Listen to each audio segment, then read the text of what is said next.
Right, let's just take a look here for a second what it is that we're fishing here. I'm fishing what's called a Mojo-Rig.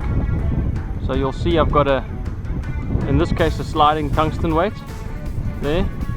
I got two of these bobber stoppers on here to stop my sinker from moving down, but I can also adjust the size or the length of that leader that you have there.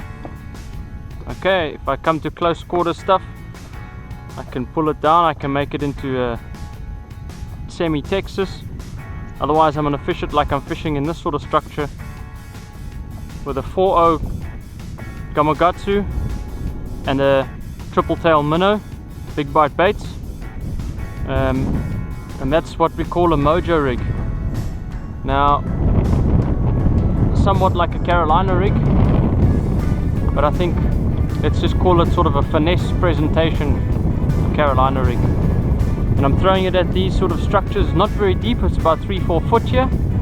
So I've got that little small light weight on, but with this little bit of breeze, it's not so easy to throw that weightless up in there.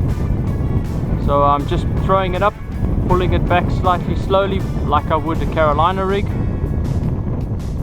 and hoping to catch a few fish. So you'll see these dark patches here.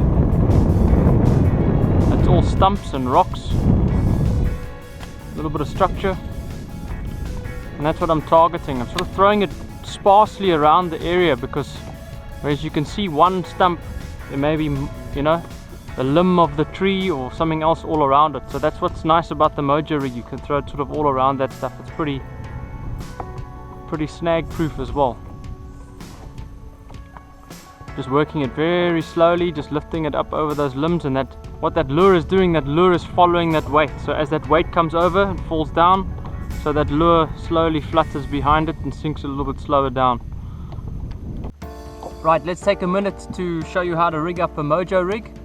I don't know where the name Mojo comes from. I don't know if it's South African or American, or if it's Austin Powers that gave it that name. I don't know. But here it is, a little tungsten weight like this. You can use a lead one as well.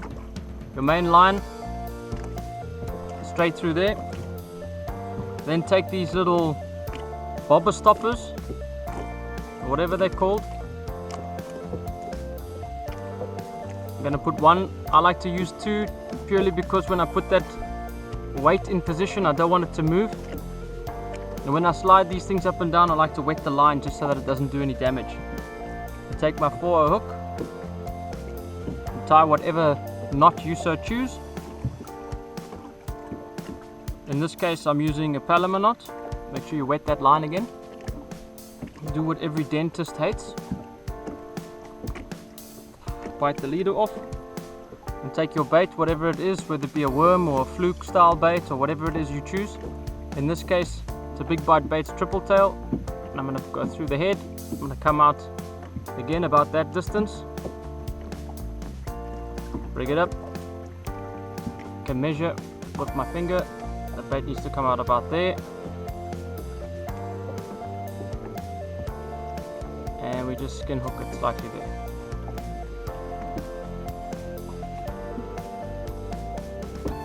And that's it. Easy to tie, easy to fish. Mojo-Rig. There it is.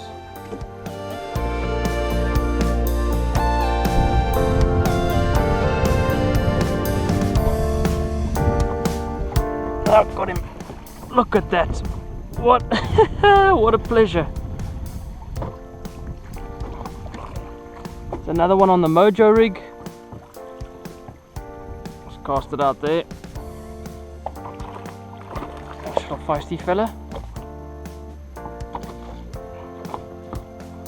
I'm using a Falcon 7'2", medium heavy Mike McClellan signature series rod. Come here. Oh, dearie dory.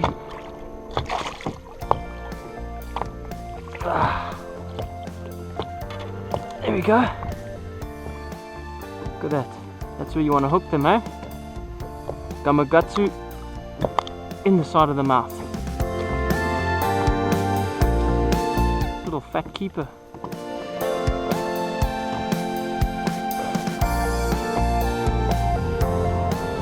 I'm going to try and show you a little bit of way about how I fish it. I'm by no means a good mojo fisherman, so if there's any guys out there that are mojo experts, comment below on the video. Maybe share some of your knowledge on ways that you fish a mojo that are better.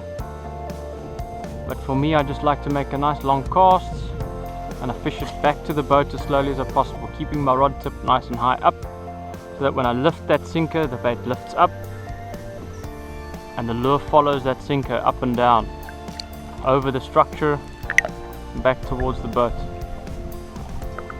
In this case, you'll see we're fishing some of these stumps and these little outside trees.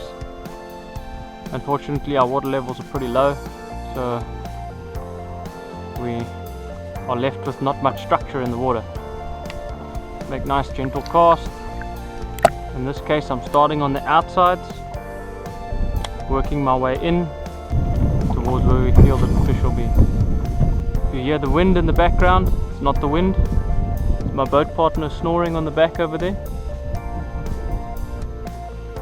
When the fishing's tough, some much prefer to chill. Down here at Kwagga's Kloof and Theowaarde's Kloof, that's your primary food source in my opinion. Little Gil Cristela.